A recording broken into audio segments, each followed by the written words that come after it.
There's a lot of people think that composting is like what worms do is composting. They call it vermicompost, which is really not. Composting is basically when you're decomposing organic matter to make soil. And you can speed that up. There's a difference between when food is composted or when food rots. There's a difference there. And the difference is when you're composting it, you're not bringing methane gas up into the atmosphere or much less. You're controlling it to where it doesn't go anaerobic. You want to keep air into it. If you just pile up a pile of food scraps, eventually it is going to deteriorate, and eventually it probably will turn to soil. The problem is what's happening in the meantime. It's actually not good for the environment to have open areas of food. In my system, there's lots of different ways of doing it. What I've found works the best is at least 4-foot diameter or 4-foot square, 4-foot high. That gives you the optimal heat and you're able to manage it. Even to the point where 6-foot works really even better, it's faster. You have to mix nitrogen and carbon.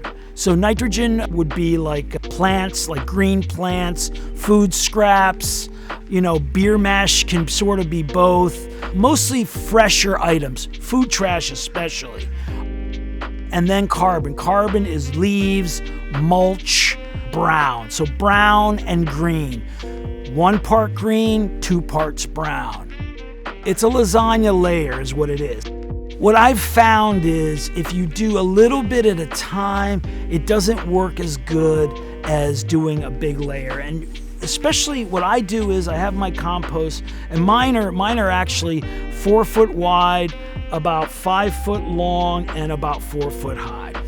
I usually do 2 parts mulch, 1 part green, and then after I get about a third of the way up, I start kind of digging a little hole in it, and basically what you want to do is start that oven. And that's the key, is getting that oven started. So maybe putting a little more green just to get that oven going, but always covering with the carbon. And the mulch works the best. Leaves just take longer to decompose. Mulch from the city is the best because it's already decomposed to a certain degree, so you're not working with something fresh.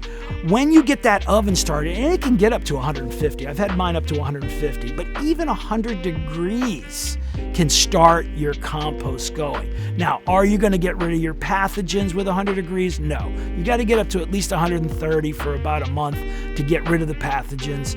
None of it's set in stone. It really makes a difference on what you're adding in there and how hot it gets and how it's sustained. This whole concept of turning your compost, it just doesn't make any sense.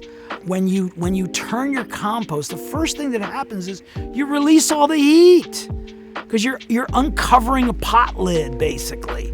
Not only that, all that stuff that's coming up is going to go into the atmosphere, and a lot of it's methane gas. It smells bad when you turn. Anytime it smells bad, you just defeated your purpose.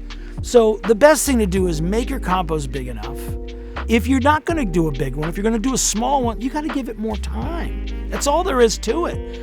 As long as you have it layered properly, you're not going to get any smell. You're not going to get rodents because it's going to be too hot. And even if it's not super hot, if you have it covered enough and you're burying in the middle the new food scraps, you're not going to get it. You're not going to have much of a problem with rodents. And if you do, even then, you can always cover it with a piece of wire, hardware cloth, and that'll keep them out for sure. I don't have that problem. I have open compost, and I have a cat as well, which the cat helps with that. They're not coming around here. They know he's here. They're just not going to bother. It's not worth it for them to risk their life for something to eat. So that's compost. Now, heat is really vital to compost. The hotter it gets, the quicker it happens. But that's not the end of it. Eventually, the compost cools off, but it's still working. Now the creatures move in. The native earthworms move in. The millipede moves in. All these bugs move in, and they finish the compost.